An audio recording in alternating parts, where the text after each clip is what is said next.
हरे कृष्ण। आप सभी लोगों का भगवत गीता ज्ञान प्रबोधिनी सत्र में स्वागत है। हम 7वें अध्याय से चर्चा कर रहे हैं जिसका शीर्षक है दिव्य मार्गदर्शक की पहचान।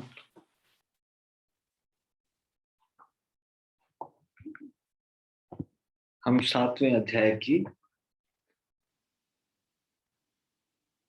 भगवत गीता यथारूप प्रश्नावली को करेंगे। इससे पहले कि हम ये शुरू करें, कृपया सभी लोग मेरे साथ ये मंगलाचरण पढ़ लीजिए।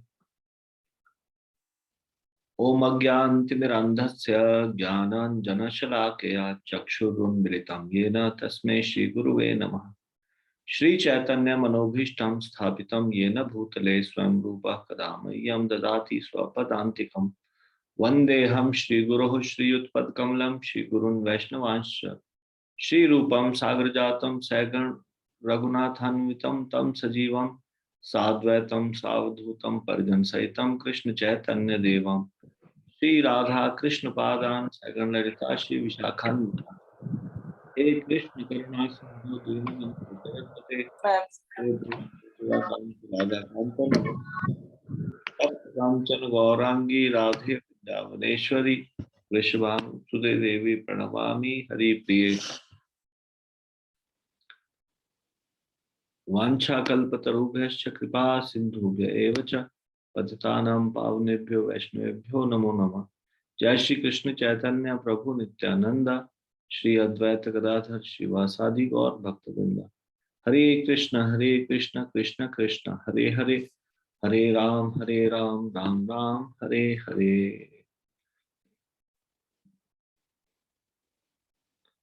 धन्यवाद।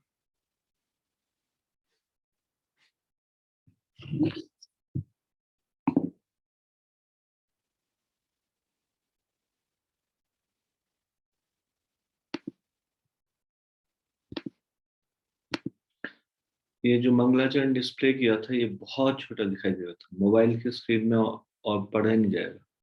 थोड़ा बड़ा करके दिखाना चाहिए था।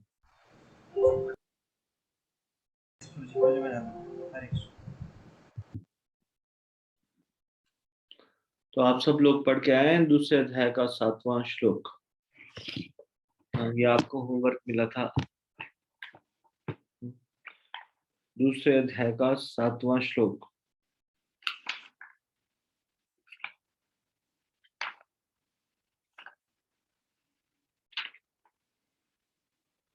एक बार हम दूसरे अध्याय का 7वां श्लोक पढ़ेंगे, उसके बाद फिर इन प्रश्न उत्तरों को करेंगे।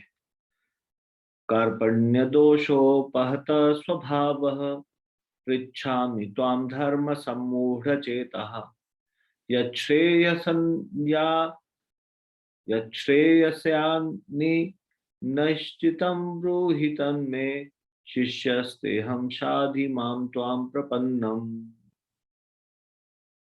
अब मैं अपनी कृपण दुर्बलता के कारण अपना कर्तव्य भूल गया हूँ और सारा धैर्य खो चुका हूँ। ऐसी अवस्था में आपसे पूछ रहा हूँ कि जो मेरे लिए श्रेयस्कर हो उसे निश्चित रूप से बताएं। अब मैं आपका शिष्य हूँ और आपका शरणागत हूँ, कृपया मुझे उपदेश दें। तात्पर्य, यह प्राकृतिक नियम है कि भौतिक कार्यकलाप की प्रणाली ही हर एक के लिए चिंता का कारण है। पग पग पर उलझन मिलती है, अतः प्रमाणिक गुरु के पास जाना आवश्यक है जो जीवन के उद्देश्य को पूरा करने के लिए समुचित पथ निर्देश दे सके। समग्र वैदिक ग्रंथ हमें यह उपदेश देते हैं कि जीवन की अनचाही उलझनों से मुक्त होने के लिए प्रामाणिक गुरु के पास जाना चाहिए। ये उलझनें उस दावाग्नि के समान है जो किसी के द्वारा लगाए बिना भभक उठती है।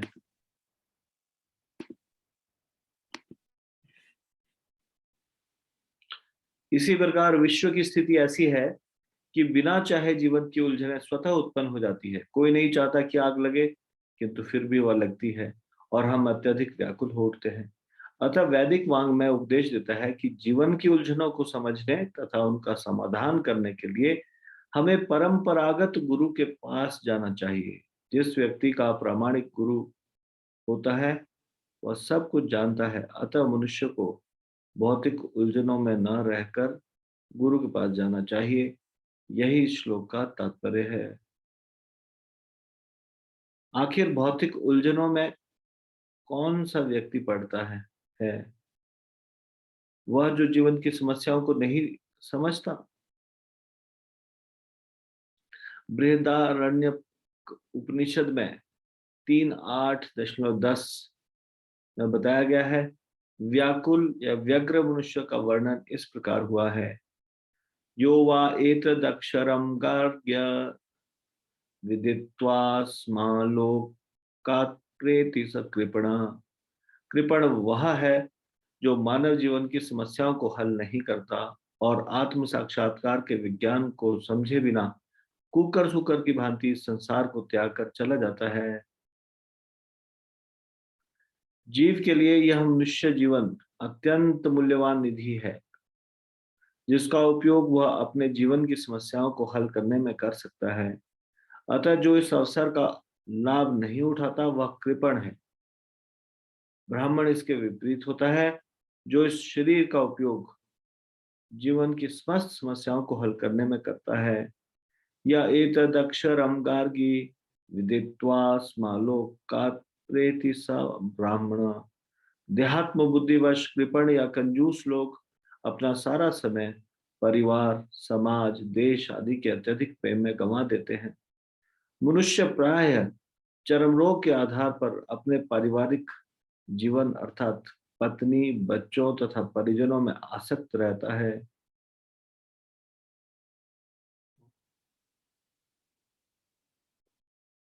कृपण यह सोचता है कि वह अपने परिवार को मृत्यु से बचा सकता है, अथवा वह यह सोचता है कि उसका परिवार या समाज उसे मृत्यु से बचा सकता है।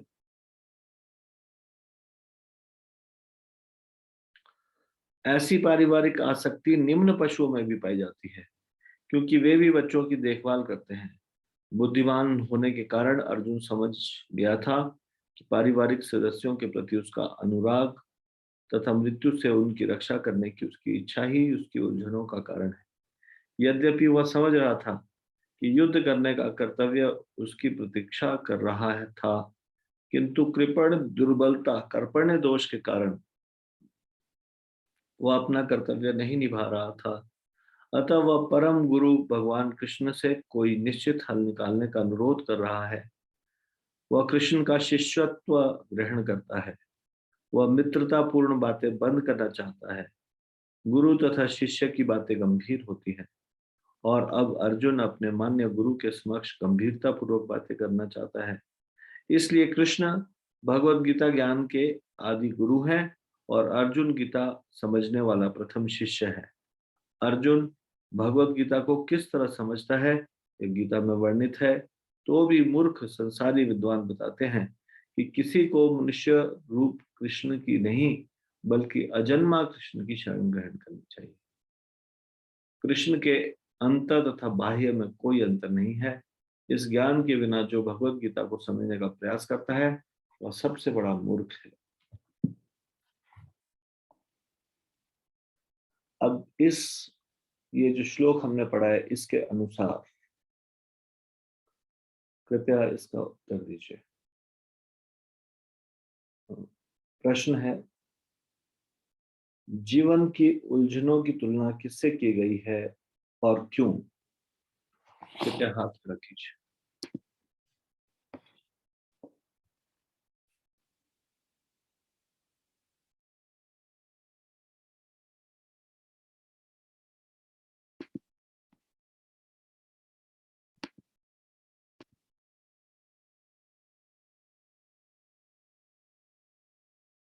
कोमल माता जी बोलिए।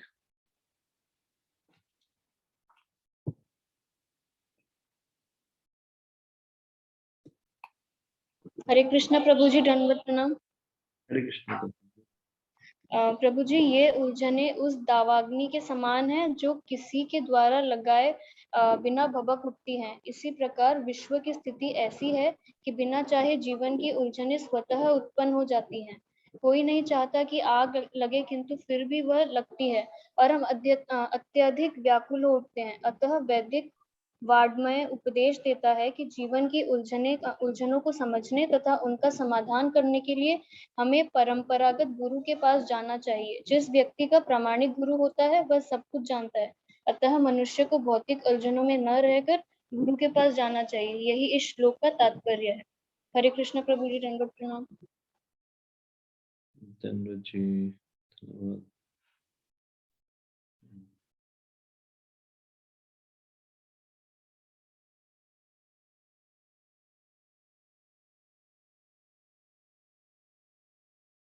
तो जीवन की उलझनों की तुलना किससे की गई है? दावाग्नि से की गई है। दावाग्नि आप लोग समझते हैं क्या होता है? दावाग्नि, दावाग्नि क्या होता है? कौन बताएंगे?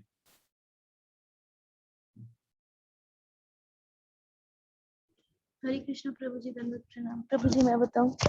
जी। प्रभु जी, दावाग्नि फॉरेस्ट फायर को कहते हैं। ठीक है, जंगल की आग, इसको दावाग्नि कहा जाता है। और जंगल की आग अपने आप से लग जाती है। कई बार वृक्षों के आपस में रगड़ खाने से, बांस इत्यादि के, बांस के जंगल में आग लग जाती है, या अन्य स्थानों में भी कई बार गर्मी के समय में वृक्षों के पत्तों का आपस में रगड़ या फिर इसी प्रकार से ये बिना लगाए लग जाती है। जंगल की आग को कहा जाता है ये बिना किसी के लगाए भभक उठती है। तो जीवन की उलझनें किसकी तुलना किससे की गई है? जंगल की आग से। क्यों? क्योंकि बिना किसी कारण से वो आग लग जाती है। तो वैसे बिना किसी कारण से ये उलझने आ जाती है।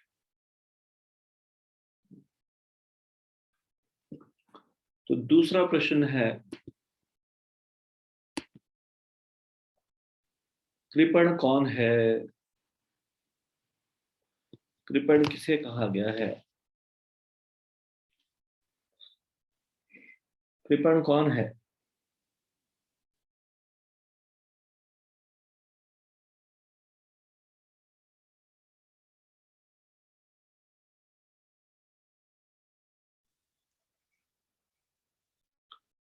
कृपण क्या है? कंजूस शक्ति बोलते हैं ना, कृपण। तो कृपण किसको बोला गया है शास्त्रों के अनुसार? कौन है कृपण? Please raise your hand.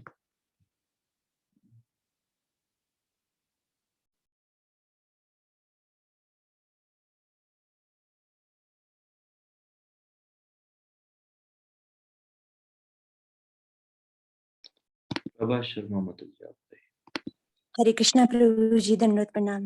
बताइए। प्रभु जी, कृपण वह है जो मानव जीवन की समस्याओं को हल नहीं करता और आत्म साक्षात्कार के विज्ञान को समझे बिना कुकर सुकर की भांति संसार को त्याग कर चला जाता है। हरे कृष्ण प्रभु जी, दंडवत प्रणाम।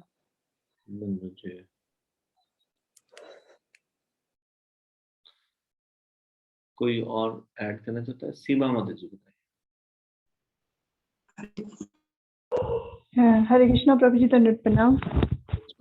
प्रभु जी कंजूस क्वेश्चन, प्रभु जी क्वेश्चन क्या था? कृपण कौन है जी? कंजूस कौन? हाँ, कृपण उनको कहा गया जो जो अनमोल हमें जीवन मिला है उसकी वैल्यू ना समझे और अपने मतलब संसार में लगा रहे, संसार की बातों में या भोग विलास में लगा रहे, उसको कंजूस कहा गया है, कृपण कहा गया है। अच्छा, कंजूस क्यों बोला गया उसको? अगर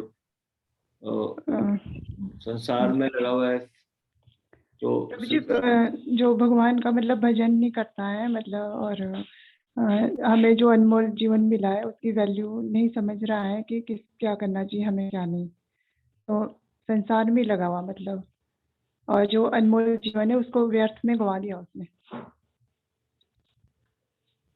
प्रभु जी थोड़ा सा पढ़ा था मैंने, ज्यादा तो पढ़ नहीं पाई मैं। ठीक है, ठीक है, ठीक है। धन्यवाद। हरे कृष्णा, धन्यवाद।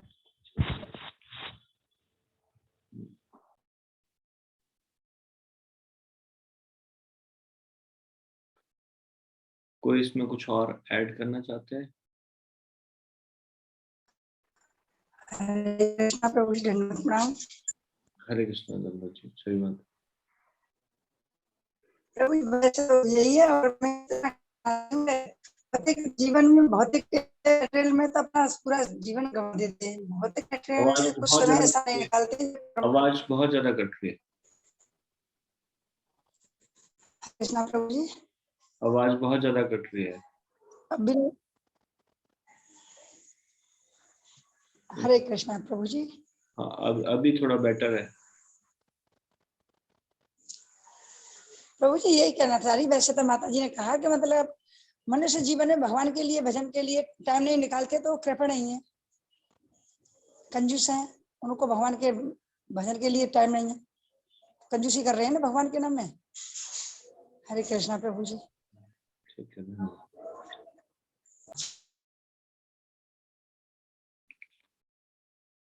Anyone else want to add something? हरे कृष्णा प्रभु जी, धन्यवाद प्रणाम। धन्यवाद जी। प्रभु जी, आ सकता है जीव के लिए मनुष्य जीवन अत्यंत मूल्यवान निधि है, जिसका उपयोग वह अपने जीवन की समस्याओं को हल करने में कर सकता है। अतः जो इस अवसर का लाभ नहीं उठाता वह कृपण है। देहात्म बुद्धिवश कृपण या कंजूस लोग अपना सारा समय परिवार, समाज, देश आदि के अत्यधिक प्रेम में गंवा देते हैं। मनुष्य प्राय चर्म रोग के आधार पर अपने पारिवारिक जीवन अर्थात पत्नी, बच्चों तथा परिजनों में आसक्त रहता है। कृपण यह सोचता है कि वह अपने परिवार को मृत्यु से बचा सकता है, अथवा वह यह सोचता है कि उसका परिवार या समाज उसे मृत्यु से बचा सकता है। हरे कृष्णा प्रभु जी, धन्यवाद प्रणाम। कृपण को चर्म रोग हो जाता है। He gets skin disease. क्या कहा आपने अभी? कृपण को चर्म रोग होता है। जो चर्म रोगी होता है वो कृपण होता है, या कृपण को चर्म रोग होता है क्या? नहीं, चर्म रोग के आधार पर अपने पारिवारिक जीवन अर्थात पत्नी, बच्चों तथा परिजनों में आसक्त रहता है। एक्सप्लेन कीजिए, चर्म रोग को एक्सप्लेन कीजिए।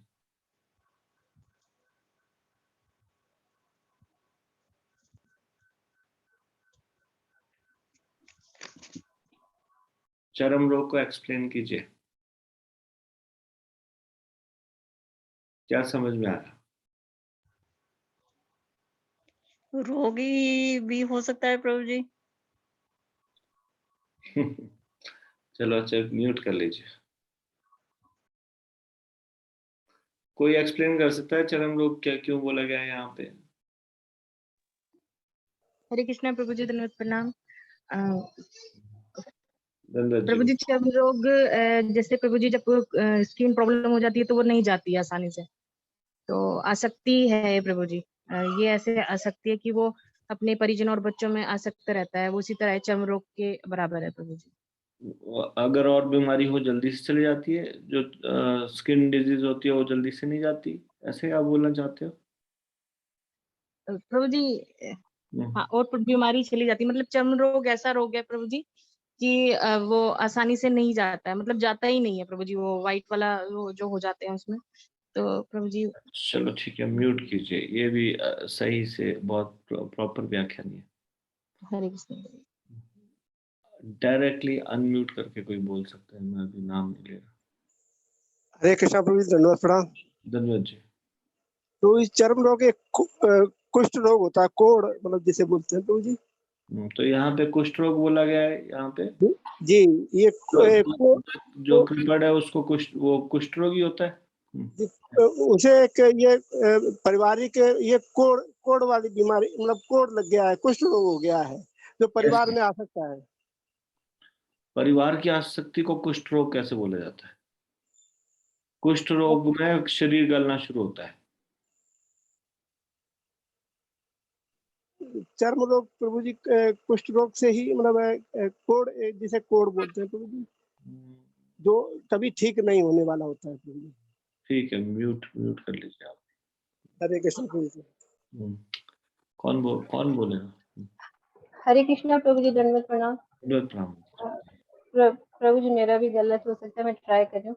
प्रभु जी जैसे चर्म रोग जब होता है ना, आप एक बार बता रहे अगर वही है कि एक्जिमा जो होता है तो हम उसको जितना खुजलाते हैं वो उतना बढ़ता है, उसी प्रकार हम परिवार के सदस्य के प्रति जितना अटैचमेंट रखेंगे वो अटैचमेंट उतनी ही बढ़ेगी। हरे कृष्णा प्रभु जी, दंडवत प्रणाम।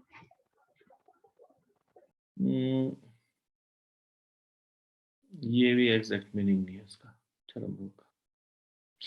कौन ट्राई करेंगे? हरे कृष्णा में जानता हूँ। हरे कृष्ण। प्रभु जी, यहाँ देहात मुद्दे की बात हो रही है प्रभु जी। मतलब मेरे को ऐसा लग रहा है मुझे देहात मुद्दे के बारे में, जो केवल अपने शरीर से संबंधित जो है सारे रिश्ते नातों को देखता है। जैसे कि चर्म रोग मतलब स्किन डिजीज, मतलब शरीर को ही सब कुछ मानता है और इस शरीर से संबंधित ही चीज़ों में लगा रहता है। जैसे शरीर से जो भी कुछ है, मतलब रिलेटिव्स हैं, मुझे कहने का मतलब जो देहात बुद्धि में है, जो केवल शरीर का भोग करने में लगा हुआ है, शरीर के द्वारा भोग करने में लगा हुआ है। इस प्रकार का व्यक्ति जो केवल अपने इस मतलब आत्म तत्व को जानता ही नहीं है, केवल ये जानता है कि शरीर ही सब कुछ है और ये शरीर भोग के लिए मिला।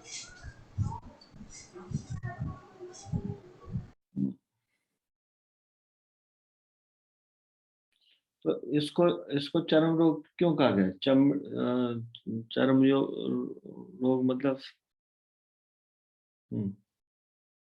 प्रभु जी मतलब एक डिजीज ये है कि मतलब प्रभु जी डिजीज कंडीशन है, मतलब चर्म के अलावा कुछ और देख ही नहीं पा रहा, मतलब आत्म तत्व को जानता ही नहीं है, तो रोग हो गया है मतलब इस प्रकार से। ठीक है, धन्यवाद। प्रभुपाद जी अनेक जगह ये बॉडीली अटैचमेंट को चर्म रोग बोल देते थे। गोरी चमड़ी पसंद आ गई, किसी को सांवली चमड़ी पसंद आ गई, तो बोलते थे इसको चर्म रोग हो गया। चर्म रोग स्किन डिजीज हो गई। इस संसार में स्किन को पसंद आ जाना, स्किन चमड़ी पसंद आ जाना। देखिए, इस संसार में देह के आधार पर आसक्ति हो जाना, इसको प्रभुपाद जी चरम रोग बोल देते थे। कैसे? हम है आत्मा, शरीर नहीं है। आसक्त हो जाते कई बार किसी शरीर के ऊपर। पत्नी पे आसक्त हो गए तो क्या हुआ? पत्नी में कैसे आसक्त हो गए? पत्नी के शरीर पे आसक्त हो गए। पत्नी सुंदर लगती है इसलिए पत्नी बहुत प्रिय है, ये चर्म रोग है। ऐसा प्रभुपाद जी बोलते थे। स्किन डिजीज बोलते थे। स्किन डिजीज ऐसा नहीं कि शरीर के चमड़ी में कोई डिजीज होगी। स्किन डिजीज यहाँ पे कहने का मतलब है कि स्किन के प्रति आकर्षण हो जाना। इसलिए यहाँ पे बताया गया है, मनुष्य प्राय चर्म रोग के आधार पर अपने पारिवारिक जीवन, अपनी पत्नी, बच्चे, परिजन में आसक्त रहता है। आसक्त रहता है, उनके शरीर में आसक्त रहता है। तो देहात्म बुद्धि को चरम रोग बोला गया है। यहाँ पे चरम रोग का मतलब है देहात्म बुद्धि, देह के प्रति आसक्ति। क्लियर हो गया सब लोगों को? यहाँ पे चरम रोग क्यों बोला है? चरम रोग बोला है देहात्म बुद्धि के लिए को चरम रोग बोला है। ठीक है। और कृपण और ब्राह्मण मैंने अभी रिसेंटली बताया था, किसमें बताया था? इस वाली क्लास में बताया था या दूसरे भागवतम में बताया था? मुझे दोनों क्लास में बताया हरे कृष्ण। तो कृपण क्या है? कंजूस। और उसका उल्टा है ब्राह्मण। ब्राह्मण मतलब उदार। कृपण कंजूस किस प्रकार से? ये मनुष्य का शरीर मिला भगवान की भक्ति करने के लिए, और शरीरों में भक्ति नहीं हो सकती, और फिर भगवान की भक्ति में नहीं लगा रहा, कंजूसी कर रहा है भगवान की भक्ति में लगाने के लिए। इसलिए जो व्यक्ति भगवान की भक्ति नहीं करता, इस शरीर को अन्य इंद्र तृप्ति में लगाता है, जिस चीज के लिए शरीर मिला है, मनुष्य का शरीर, भगवान की भक्ति करने के लिए, उसमें संलग्न नहीं होता, वो कृपण कहलाता है, कंजूस कहलाता है।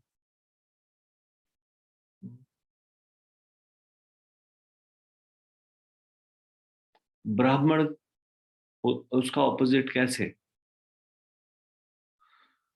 ब्राह्मण, कृपण, कंजूस का उल्टा होता है उदार। तो कृपण और ब्राह्मण, ब्राह्मण किस तरह से उदार है कि वे उदारता से, खुले हृदय से खर्च करता है ये समय, ये शरीर को भगवान की भक्ति में लगाता है, इसलिए वो उदार है, कंजूस नहीं है। तो कृपण और ब्राह्मण ये दो शब्द है। कृपण कंजूस, ब्राह्मण उदार, यानी कि जो भगवान की भक्ति में अपने आप को लगाता है, इंद्रिय तृप्ति में नहीं लगाता, वो ब्राह्मण है। और जो इंद्रिय तृप्ति में ही भगवान को लगाता है, अपने आप को लगाता है, सॉरी, जो अपने आप को इंद्रिय तृप्ति में लगाता है, भगवान की भक्ति में नहीं लगाता, वो कृपण है। तो क्लियर हो गया आपको हमेशा के लिए? कृपण और ब्राह्मण कैसे ये ऑपोजिट वर्ड है। इसलिए शास्त्रों में कृपण, अब यहाँ पे बताया गया, बृहदारण्यक उपनिषद में बताया गया है, यो वा एतदक्षरं गार्ग्य विदित्वा स्मालोकात्रयति स कृपणः। कृपण वह है जो मनुष्य मानव जीवन की समस्याओं को हल नहीं करता। तो मानव जीवन की समस्या का वास्तविक हल क्या है? कृष्ण भक्ति, यानी कि वो कृष्ण भक्ति नहीं करता और आत्म साक्षात्कार के विज्ञान को समझे बिना कुकर सुकर की भांति संसार को त्याग कर चला जाता है। इंद्रिय तृप्ति तो जानवर भी कर लेते हैं, उनकी तरह इंद्रिय तृप्ति कर लेता है, बस भगवान की भक्ति नहीं करता, वो व्यक्ति कृपण है। ये डेफिनेशन बृहदारण्यक उपनिषद में दी गई। तो अभी हमारा ये दूसरा प्रश्न था, कृपण कौन है। इसी में से उत्तर देते हुए एक प्रश्न निकला चरम रोग के विषय में। चरम रोग क्या है, थोड़ा इसमें थोड़ा समय लग गया। तो अब आज हम अभी इतना ही चर्चा करेंगे। आपको ये 3 प्रश्नों के उत्तर ढूंढने हैं इसमें से। अभी 3 प्रश्न बचे हैं इसी के दूसरे अध्याय के 7वें श्लोक में। एक तो अर्जुन की उलझनों के 2 कारण कौन से थे, ये कल आपको बताना है, मुझे आप ढूंढ के रखिए इसका उत्तर। दूसरे अध्याय के 7वें श्लोक में से इसका उत्तर ढूंढिए। अर्जुनों की उलझनों के कारण कौन से थे? आपके स्क्रीन में आ रहा है, फोन के स्क्रीन में, इसको स्क्रीनशॉट ले लीजिए, नहीं तो अगर आपके पास ये नहीं है तो। प्रश्न उत्तर आ रहे हैं आपके स्क्रीन में, तो इसको नोट कर लीजिए। तो ये प्रश्न का उत्तर कल मेरे को बताइए, अर्जुन की उलझनों के 2 कारण कौन से थे। उससे नेक्स्ट है, मूर्ख संसारी विद्वान भगवत गीता की व्याख्या करते समय क्या बताते हैं। इस संसार के मूर्ख विद्वान है जो, वो क्या बताते हैं, क्या इस श्लोक से हमको क्या समझ में आया। और भगवत गीता को समझने का प्रयास करने वाला सबसे बड़ा मूर्ख कौन है। भगवत गीता को समझने का प्रयास करने वाला भी मूर्ख हो सकता है क्या? हाँ, तो यहाँ तो कह रहे हैं कि भगवत गीता को समझने का प्रयास करने वाला सबसे बड़ा मूर्ख कौन है। यानी कि कोई भगवत गीता को समझने का प्रयास तो कर रहा है लेकिन सही ढंग से प्रयास नहीं कर रहा, तो शायद वो मूर्ख है। तो क्या है वो, किस तरीके से, ये आपको बताना है। और भी 8वें दूसरे अध्याय के 8वें श्लोक को भी पढ़िए और ये जो प्रश्न है इसका उत्तर दीजिएगा, कल भाग लीजिएगा। मैं जब आप लोगों से प्रश्न पूछता हूँ तो आप लोगों को पार्टिसिपेट करना चाहिए। You should not come blank. और यहाँ पे हमने अभी पढ़ा भी उस श्लोक को अच्छे से, दूसरे अध्याय का 7वां श्लोक, तो ध्यान से सुनना चाहिए। पहले थोड़ा अगर पढ़ के आएंगे, थोड़ा सा विचार करके आएंगे तो उत्तर दे पाएंगे। तो मैं चाहता हूँ सब लोग पार्टिसिपेट करें, आंसर देने का प्रयास करें। तो कृपया करके कल इन श्लोकों को पढ़ के आइएगा। भगवत गीता ज्ञान प्रबोधिनी की जय। श्रीमद् भगवत गीता की जय। शिल प्रभुपाद की जय। निताई गौर प्रेमानंदे। हरि हरि बोल।